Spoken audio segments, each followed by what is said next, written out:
Transmission. देखो भाई transmission, अब ट्रांसमिशन क्यों जरूरी होता है, एक बात बताओ मुझे। आपने यहां से जैसे मान लो अपने जयपुर में सप्लाई आ रही है कि मान लो कोटा से आ रही है, ठीक है, सपोज थर्मल पावर प्लांट है, वहां से सप्लाई आ रही है, वहां पर जनरेट हुई। अब वहां पर जनरेट हुई तो अब वहां पर तो क्या, अब अपन को इलेक्ट्रिसिटी चाहिए कि अब जहां पर जनरेट हुई वहां से हमें चाहिए यहां पे, तो वहां से यहां तक आने के लिए कुछ तो साधन चाहिए होगा। तो जो जहां से इलेक्ट्रिसिटी जनरेट हो रही है वहां से लेकर के ट्रांसमिशन का काम क्या है, जहां पर इलेक्ट्रिसिटी जनरेट हो रही है वहां से लेकर के रिमोट स्टेशन तक किस प्रकार से इलेक्ट्रिसिटी को पहुंचाया जाता है, वो किस में कंसीडर किया जाता है, ट्रांसमिशन में।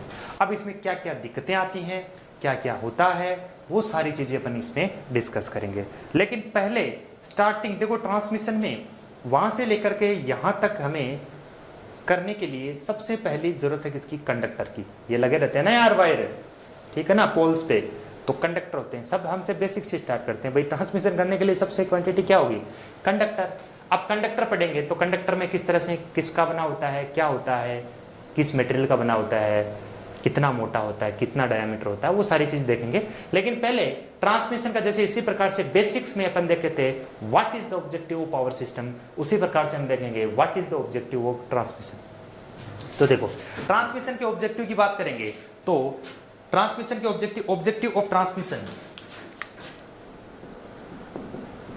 ऑब्जेक्टिव्स ऑफ ट्रांसमिशन क्या होते हैं, ऑब्जेक्टिव ऑफ ट्रांसमिशन की हम उनकी बात करेंगे, ठीक है ना। पहला ऑब्जेक्टिव, एक बात बताओ रहे, वहां से जहां से जनरेशन हुआ है वहां तक रिमोट स्टेशन तक पावर ट्रांसफर करोगे तो आप बताओ कि उसमें लॉस ज्यादा होनी चाहिए कि कम होनी चाहिए। Power transfer from generating station to remote station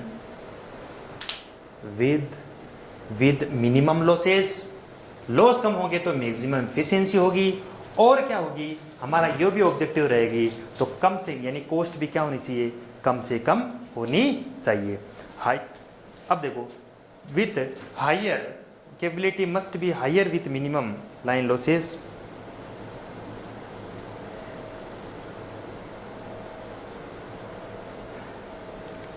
यानी पावर ट्रांसफर जो कैपेबिलिटी है वो हायर होनी चाहिए, ज्यादा से ज्यादा पावर ट्रांसफर होनी चाहिए।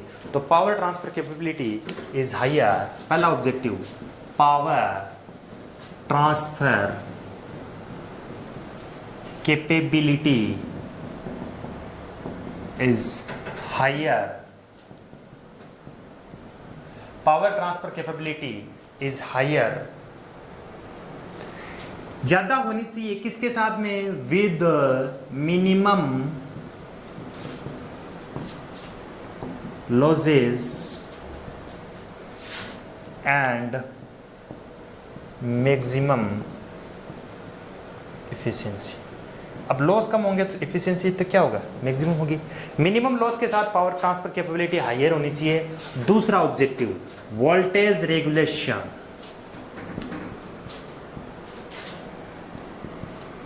Is zero. अब जीरो तो ना हो तो मिनिमम, ठीक है। वोल्टेज रेगुलेशन का मतलब, वोल्टेज रेगुलेशन दूसरा ऑब्जेक्टिव अपने पास में कि voltage regulation is to be zero होना चाहिए या फिर क्या होना चाहिए, मिनिमम। ये अपने पास में ऑब्जेक्टिव ट्रांसमिशन बनाने के लिए सबसे पहले इन ऑब्जेक्टिव का क्या करते हैं, ध्यान रखा जाता है। अब आप एक बात बताओ, इन ऑब्जेक्टिव को पूरा करने के लिए हमें मटेरियल, अब हम मटेरियल काम में लेंगे, मटेरियल ऑफ, अब इसको एक बार ऑब्जेक्टिव ऑफ ट्रांसमिशन को आप एक बार लिख लो क्योंकि मुझे ये जगह चाहिए, ठीक है ना। इसको यहां से यहां तक कर लिया नोट। अब देखो, अब एक बात बताओ, ट्रांसमिशन के लिए आप क्या देखते हो, बाहर जो पोल्स लगे रहते हैं उस पर क्या पड़े रहते हैं, कंडक्टर होते हैं क्या, कंडक्टर के थ्रू ही तो पावर ट्रांसफर कैपेबिलिटी की जाती है ना यार। अब कंडक्टर के द्वारा पावर ट्रांसफर की जाती है, तो वो कंडक्टर का मटेरियल क्या है, क्या उसका डायमीटर है, हम उसकी बातें करेंगे। तो मटेरियल ऑफ ट्रांसमिशन, क्या material of transmission line, material of transmission line. अब एक बात तो, जो ये जो वायर होता है ना यार, जो ऊपर वायर का क्या बोल सकते हैं, कंडक्टर होता है, जो जिसमें से जो पोल्स के ऊपर होता है, वो बना किसका होता है, वो बना होता है ACSR का। किसका बना होता है, ACSR का। क्या बना होता है, ACSR का। उसका मटेरियल होता है ACSR, मतलब स्टील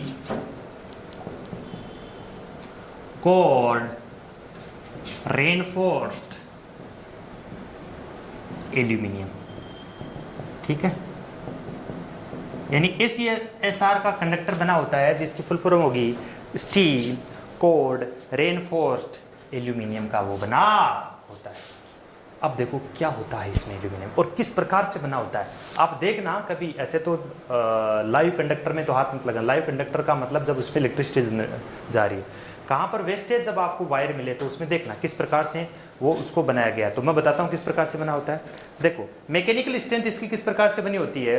मैकेनिकल स्ट्रेंथ इस तरह से बनी होती है कि इसमें ये हो गया, एक कंडक्टर यहाँ लगा देते हैं और उसके चारों तरफ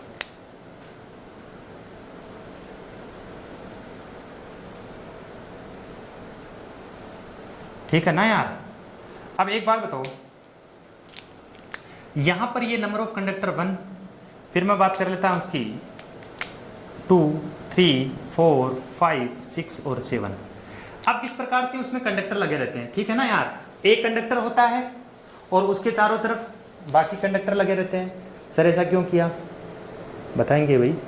अब इसको बोलते हैं 7 स्टैंड, यानी 7 क्या बोलते हैं इसको, 7 स्ट्रैंडेड ACSR, इसको बोलते हैं 7 स्ट्रैंडेड क्या ACSR, 7 स्टैंडर्ड ACSR। अब मुझे एक बात बताओ, 7 स्टैंडर्ड ये किस प्रकार से होता है हम देखेंगे। अब इसमें लेयर कितनी है, 2 ही लेयर है, एक लेयर और ये दूसरी लेयर।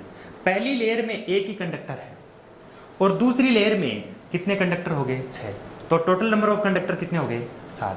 अब इसमें ऐसे थोड़ी है कि यार कहीं पर 7 कनेक्ट कर दिए कभी 6, ऐसे थोड़ी। इनका भी एक फॉर्मूला होता है जिसके हिसाब से हमें कंडक्टर को इसमें क्या किया जाता है, बांधा जाता है। अब देखो स्टैंडर्ड ACSR, 7 स्टैंडर्ड ACSR की हम बात करेंगे तो देखो इसमें क्या है, ये पहला, ये तो सारे के सारे किसके, एल्यूमिनियम के बने होते हैं जो कोई, लेकिन ये अंदर वाला है ना, वो किसका, एक जो कंडक्टर अलग से दिखाया गया है वो कंडक्टर बना होता है स्टील का। किसका, स्टील का।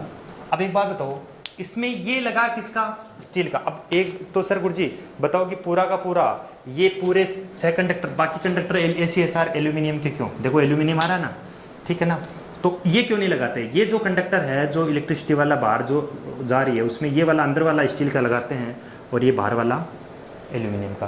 पहली बात तो एक बात, स्टील का महंगा होता है और दूसरा ये कंडक्टर, ये इन कंडक्टर को भी हम स्टील के यूज करने लग गए तो लोग क्या करेंगे, स्टील ले लेके वहां से चले जाएंगे। दूसरी बात, अब ये बात है कि ये स्टील के लगाएंगे, ले जाएं या नहीं जाएं वो अलग बात है, समझाने के लिए है बस। लेकिन स्टील का ये क्या होता है, कंडक्टर कॉस्टली पड़ गया। अब कंडक्टर कॉस्टली पड़ गया तो कोई पावर प्लांट वाले थोड़ी भरेंगे, वो तो जनता, वो तो पब्लिक ही भरेगी। तो हमें ऑब्जेक्टिव, हमने सबसे पहला ऑब्जेक्टिव पावर सिस्टम का क्या था, the cost of the electricity, यानी कॉस्ट ऑफ द एनर्जी पर किलोवाट आवर मिनिमम होनी चाहिए। अब मिनिमम होनी चाहिए तो हमें क्या करनी चाहिए, हर चीज़ का ध्यान रखना है। तो हर चीज़ का ध्यान में रखना है, तो यहाँ पर क्या हो गया, इस कंडक्टर को स्टील का। तो अब बताओ सर इसको स्टील की जरूरत कहाँ थी, इसको भी एल्यूमिनियम लगा देते। इसको हम स्टील का इसलिए क्योंकि मैकेनिकल स्ट्रेंथ बढ़ाने के लिए, किसके लिए, to improve the mechanical strength.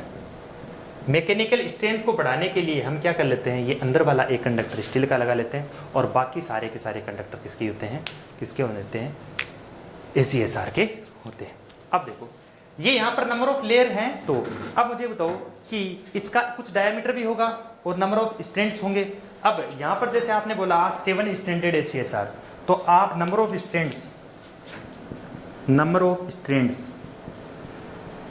Strands की वैल्यू क्या होगी, 3x² माइनस 3x प्लस का 1, 3x² माइनस 3x प्लस 1। ये नंबर ऑफ स्टैंड्स जिसको हम किससे दिखाते हैं, n से दिखाते हैं। किससे दिखाते हैं, n से। तो 3x² माइनस x प्लस 1।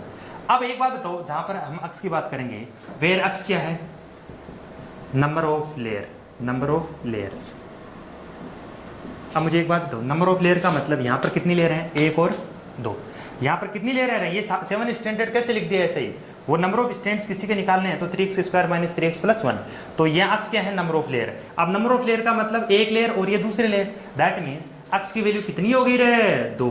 अब वैल्यू रखो, देखें n की फॉर्मूला हो जाएगा 3 इंटू 2 का स्क्वायर माइनस 3 इंटू 2 प्लस का 1, दैट मीन्स ये कितना हो गया, 4 3 12, 12 माइनस 6 प्लस 1, तो कितना हो जाएगा, ये 7 हो गया क्या। इसलिए हमने क्या लिखा, 7 स्टैंडर्ड ACSR। अब मुझे एक बात बताओ रहे,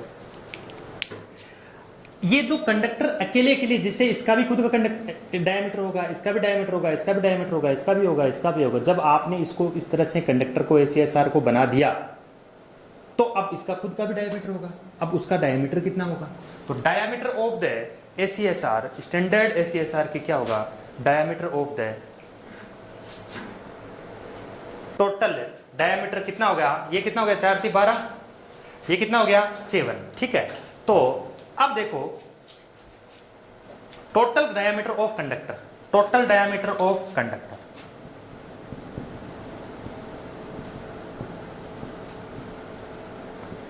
अब टोटल डायमीटर ऑफ कंडक्टर क्या हो जाएगा रे, इसको हो जाएगा 2x, इसका formula 2x minus 1 into D.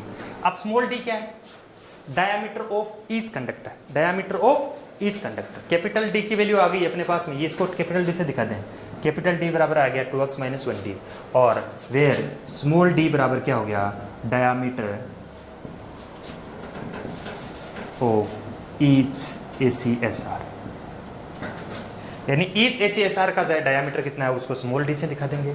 और यहां पर बताओ डायमीटर इसका कितना आ जाएगा, ये डायमीटर कितना आएगा इसका, ये बताना। तो यहां से रखो d बराबर क्या आ जाए, 2 इंटू एक्स की वैल्यू तो 2 माइनस 1 इंटू डी, तो कितना हो गया 4, तो 3d। इसका क्या हो जाएगा, डायमीटर हो जाएगा d बराबर 3d, यानी d और d 3d हो जाएगा। इसका डायमीटर कितना हो गया, 3d। तो ये अपने पास में हो गया ACSR। इसमें किस नंबर ऑफ ईच स्टैंड्स, या फिर नंबर ऑफ ईच स्टैंड भी लिख दो, या फिर कोई बात नहीं है। अब हम इसका थोड़ा सा अरेंजमेंट देख लेते हैं, ये एक बार ये नोट कर लो। अब देखो, यदि नंबर ऑफ लेयर अपने पास में क्या होगी, 3, नंबर ऑफ लेयर कितनी होगी, 3।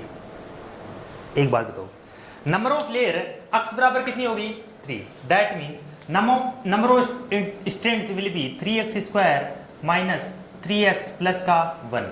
3 इंटू एक्स की वैल्यू कितनी हो जाएगी, 3 का स्क्वायर माइनस 3 इंटू 3 प्लस का 1।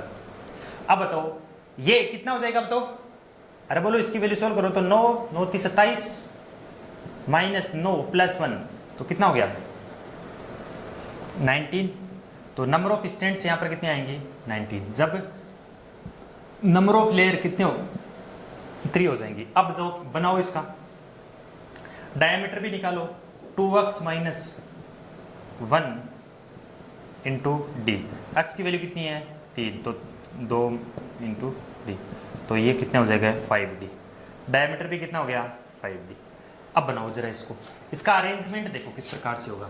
ये कंडक्टर अरेंजमेंट किस प्रकार से होगा वो मैं दिखा देता हूँ। सबसे पहले वाला कंडक्टर तो कौन सा हो गया रे, सबसे पहले वाला कंडक्टर हो गया, सबसे पहले वाला कंडक्टर, सबसे पहला 1 नंबर तो हम लगाते हैं स्टील का। अब स्टील का लगाने के बाद में 2 नंबर दूसरी लेयर में कितने आएंगे, 6 आएंगे ना, क्योंकि टोटल 7 स्टैंडर्ड होते हैं, 2 लेयर होते हैं, तब वो लिखना है। तो फिर 2 3 4 5 6 और ये हो गया 7। ये क्या हो गया डबल लेयर। तीसरी लेयर में बात करेंगे, तीसरी लेयर में कितनी बाकी बचे हुए तीसरी लेयर में आ जाएंगे, क्योंकि लेयर कितनी है 3, तो ये हो जाएगा 8 9 10, 11, 12, 13, 14, 15, 16, 17,